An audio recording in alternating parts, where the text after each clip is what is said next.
Hello students, so welcome to the module 3 lecture 3. So today you're going to basically focus on the IEEE 802.11 in that the first part, that is the architecture. In the module 3, as I've told you before, so in the last two lecture you have studied about the introduction and the architectural comparison and the characteristics of the wireless LAN. So today's lecture is mainly going to focus on the IEEE 802.11 protocol or the project, which was standardized by the IEEE. So this is quite a vast topic. So it consists of dealing with the architecture, the MAC sublayer, the addressing mechanism, and the physical layer. So we are going to divide the lecture about IEEE 802.11 into four parts. So today basically the focus will be on the architecture of IEEE 802.11. So let's begin.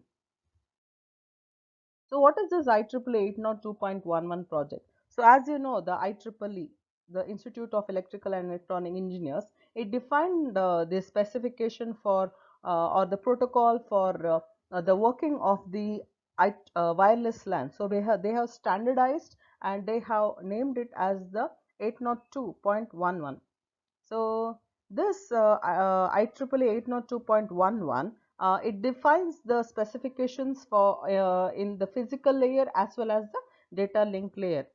So basically this wireless LAN is also known by the name wireless Ethernet, or publicly we like you and me, we use this name as Wi-Fi, that is nothing but the wireless fidelity, as a synonym for the wireless LAN.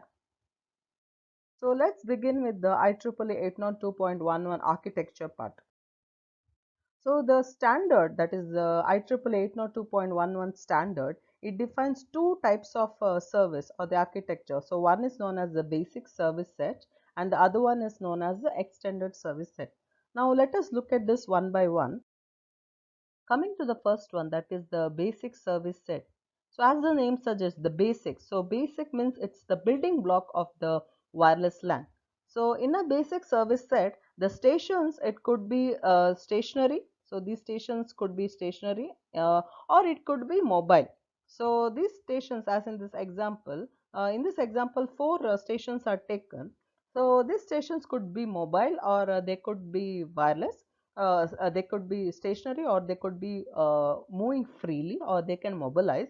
But there are two types of BSS possible. So one is known as the ad hoc BSS and the other one is known as the infrastructure BSS. So both these can have stations which can be which are mobile or this can be stationary. But the difference is that in an ad hoc BSS, there is no something known as the access point. So that is not available in an ad hoc BSS. So any communication between the stations can happen directly without any need for any access point. But in infrastructure BSS, there is a central there's a station known as the access point, which is fixed actually. So such a BSS is known as the infrastructure BSS. So this is about the basic service set, which can be of ad hoc type or the infrastructure type. So the presence of AP or the access point is not compulsory, so it is an optional requirement. The second one is known as the extended service set. So as the name suggests, the extended means it is the extension of the basic service set, wherein the ESS is made up of two or more BSS, but it should be an infrastructure BSS. What is an infrastructure BSS? The BSS which has a access point. So consider in this example, in this figure, so there are three BSS. So definitely there should be two minimum or more than two. So in this example, we have considered an ESS which has three BSS, and there should be an access point. So it should be an infrastructure BSS. So the BSS are connected, the access points are connected using the distribution system, so thus making it as an extended service set. So here the BSS are connected through something known as the distribution system, and this distribution system could be a wired or a wireless network. So this connection from the access point to the distribution system, it could be wired or it can be wireless. So basically what we are saying here is that the distribution system connects the access points available in the infrastructure BSS.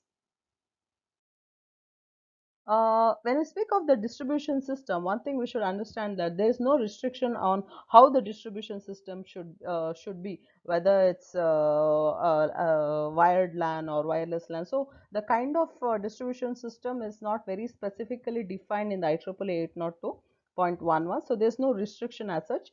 Here, in this example, it is shown connected like this. It looks something like a star network. So there's no restriction on whether even this connection should be wired, or there's no restriction as such. Okay, so it can be a IEEE LAN such as the Ethernet. So anything it can be. Okay, and one thing you should understand that since now in this example three BSS combined to form a ESS, here you should understand that the access points are the fixed points or the stationary points, and they cannot mobilize. But other stations within BSS, they can move freely. So they are mobile stations, and this access point is a stationary station. When we speak of stations, there can be actually three types of stations based on their mobility. So the names given are no transition, BSS transition, and ESS transition. So based on this, we three station types, we define whether they are what kind of mobility they can exhibit. So coming to the first one, that is no transition mobility. As the name suggests, no transition. So a station which is defined as a no transition mobility, they can either it is either stationary or moving only within a BSS. So that is it, these stations cannot be shifted from one BSS to another. So either this station within a BSS they are fixed, or they can move only within a BSS. I hope that is clear. So in the previous slide, if you see, if at all I feel, actually the stations are, they can move. See, when you say mobile, they are not restricted to a single BSS. They can move from one area to another area. So there's no restriction. So worldwide, I can keep moving. I can switch over from place to place. But when I say that a BSS station is a no transition mobility, it is fixed to mobility within BSS, and they cannot transition from one BSS to another. So such stations are defined as a no transition mobility station. So the second one, that is a BSS transition mobility. So a station which has a BSS transition mobility, they can only move from one BSS to another BSS within a ESS. Actually ESS also, there can be 2 3 ESS, there can be hundreds and thousands of ESS available. But when I say BSS transition mobility, that means within a ESS the station can move from one BSS to another BSS. Coming to the third one, that is ESS transition mobility. So a station which has this, they can move from one ESS to another. But when we go from one ESS to another, I cannot guarantee whether the communication is continuous, or it can break. It can break, or it need not be continuous. There's no guarantee that when you go for ESS transition, that is, where if a station has a ESS transition mobility which is capable of moving from one ESS to another ESS, there's no guarantee whether the communication is continuous during this. So such things are not specified in the IEEE 802.11 protocol or the project.